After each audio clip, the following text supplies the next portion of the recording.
नमस्कार, news India पर आप देख रहे हैं ब्रेकिंग न्यूज। मैं हूं आपके साथ पूजा मोहन पांडे। बुलेटिन की शुरुआत करते हुए सबसे पहले आपको बता दें कि ऑपरेशन सिंदूर पर सर्वदलीय बैठक खत्म हो गई है।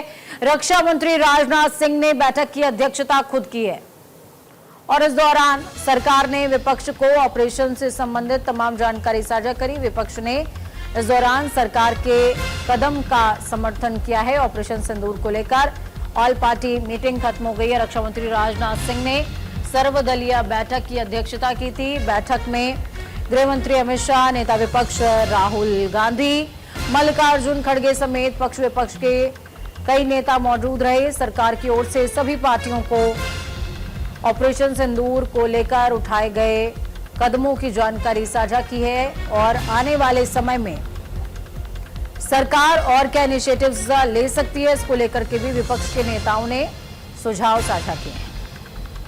विपक्षी दलों ने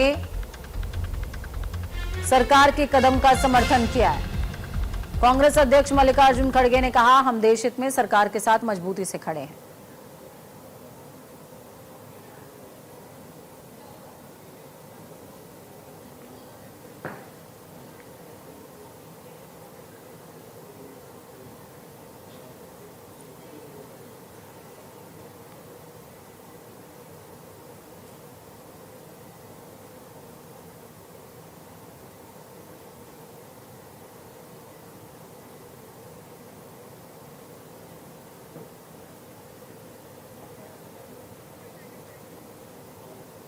तो ऑपरेशन सिंदूर पर सर्वदलीय बैठक बुलाई गई थी। रक्षा मंत्री राजनाथ सिंह ने बैठक की अध्यक्षता की है और इस दौरान सरकार ने विपक्ष को तमाम जानकारियां साझा की हैं ऑपरेशन सिंदूर से संबंधित, और साथ ही विपक्ष ने सरकार के समर्थन का ऐलान पहले किया था। अपनी प्रतिबद्धता को दोबारा दोहराया और कहा कि देश हित में सरकार के साथ मजबूती से खड़े हैं। और इस दौरान तमाम विपक्षी दलों ने सरकार को संभावित कदमों की भी जो जानकारी है, ये यूं समझिए कि सुझाव साझा किए कि आखिरकार देश हित में सरकार और क्या कदम और क्या इनिशिएटिव्स उठा सकती है। उन्होंने कहा वो हमने सुना। देश के हित में उन्होंने कहा कि कोई चीज कॉन्फिडेंशियल है रक्षा के विषय में, हम उसको अब नहीं कह सकते, ये उन्होंने कहा। तो हम सभी जितने भी पार्टी के लोग थे, सभी ने ये बताया कि इस घड़ी में, इस संकट के घड़ी में हम सब आपके साथ हैं और आप जो काम कर रहे हैं करते रहिए और देश के हित में हम आपके साथ रहेंगे।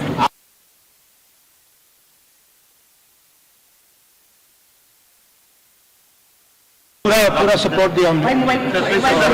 खड़गे जी ने कहा वो सही है कि ऐसी चीजें हैं जो डिस्कस नहीं करनी है, तो बस सबने सपोर्ट किया।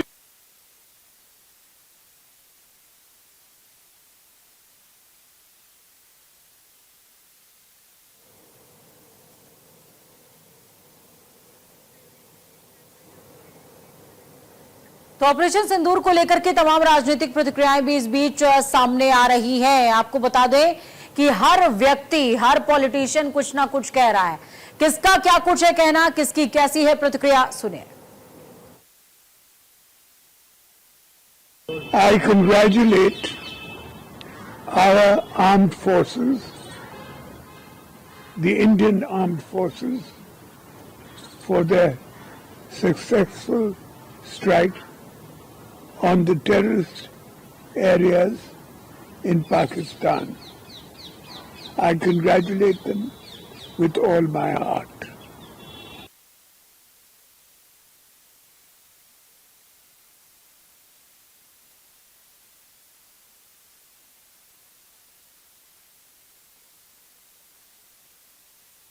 साफ तौर पर सरकार की बुरी बुरी प्रशंसा करते नजर आए। उन्होंने इस दौरान भारतीय सेना को भी शुभेच्छा दी है और कहा है कि What is the reason for that? It's not that we believe the military is innocent. On the contrary, we are quite sure that these terrorists are systematically created, trained, financed, equipped, and guided and directed by the Pakistan. यह पूरे देश की पीड़ा थी। कोई एक व्यक्ति नहीं था जो अछूता रहा उस पीड़ा से। यह हमारी सामूहिक पीड़ा थी। लेकिन मैं सैल्यूट करूंगा कि देखिए हमारा ये प्रिसीजन स्ट्राइक था। कल जो प्रेस कॉन्फ्रेंस करके भी बताया हमारी सेना और एमईए की ओर से कितना स्पष्ट था। No civilian targets, no military establishment, only those laboratories, वो प्रयोगशालाएं जहां से आतंक की पैकेजिंग होती थी। एक रिस्पॉन्सिबल मुल्क के रूप में, एक रिस्पॉन्सिबल सेना का ये नजरिया था। दूसरी तरफ क्या हो रहा है, आप एलओसी पे हमारे इनोसेंट को, 4 साल 8 साल के बच्चे को, ये फर्क है। और मैं इसलिए कहता हूं कि भारतीय सेना का मिजाज ऐतिहासिक रूप से आज तक एक प्रोफेशनल मिजाज रहा है। भारत पाकिस्तान की गिदड़ भपकी में आने वाला नहीं है और दुनिया जानती है कि आज पाकिस्तान के क्या हालात है। जिस पाकिस्तान में आतंकवादियों के जनाजे में पाकिस्तान का झंडा रखा हो, उसके सैनिक, उसके पुलिस आतंकवादियों को सलूट कर रहे हों, सहज ही समझा जा सकता है कि पाकिस्तान के हालात क्या हैं। मंत्री जी हमारे जिला से ही मधुबनी जिला में जा करके ये बोल के आए थे और पहलगाम में जो आतंकवादी घटना हुई, उन्होंने कहा भी कि ये भारत की आत्मा पर चोट किया है और उनको ऐसी सजा मिलेगी जो उनके कल्पना से भी परे होगी, ये उन्होंने कहा था। और ये उन्होंने ऑपरेशन सिंदूर के तहत जो 9 ठिकानों पर जो सारा आतंकवादी का गढ़ था, जो हम लोग देख रहे हैं अखबार में कि जितना 2008 से मुंबई अटैक से लेकर के और पहलगांव तक जितना इस टाइप के एक्टिविटी का सेंटर था, उस पर अटैक किया गया है और नस्त नाबूद किया। और मुझे लगता है कि जो भारतीय सेना है उसका साहस, शौर्य, प्रोफेशनलिज्म को हम लोग सलाम करते हैं। और कोई भी आपको नागरिक, कोई भी उनका ऐसा लोकेशन सिर्फ टारगेट किया गया ऐसी जगह जहां आतंकवादी एक्टिविटी ट्रेनिंग होता था, और ये तो ओपन में अपरेंट है। और जो ऑपरेशन सिंदूर के तहत मुझे लगता है जिन लोगों के साथ ये घटना हुई, निश्चित रूप से भारत सरकार ने, प्रधानमंत्री जी ने ये एक बड़ा ही साहसिक काम भारत की सेना से हमने कल कहा था, बहुत समझदारी का भारतीय रिएक्शन था। हमने केवल उन जगहों पे हमला किया जहां आतंकी गतिविधियां होती रही हैं, आज हो रही हैं या कल होंगी, उनके ठिकाने सबको पता था कहां कहां जैशे मोहम्मद और लश्कर तोयबा के घर, एग्जैक्ट पोजीशन तो नहीं, सामान्य सबको पता कि इन शहरों में उन पर हमला किया गया। कल आप देखिए अजहर मसूद ने आके कहा कि मेरे साथी मारे गए, तो वो तो एक तरीके से माना जाए तो लीडर है ना टेररिस्ट का पूरे उसमें। तो ये बात तो स्पष्ट हो जाती है कि जिन टारगेट्स पे हमने हमला किया उनका सीधे सीधे पाकिस्तान स्पॉन्सर्ड टेरर से कनेक्शन है। दूसरा, जहां पाकिस्तान का भी क्या करेगा पाकिस्तान, इतनी उसमें हिम्मत तो है नहीं कि कोई हमला बोल दे।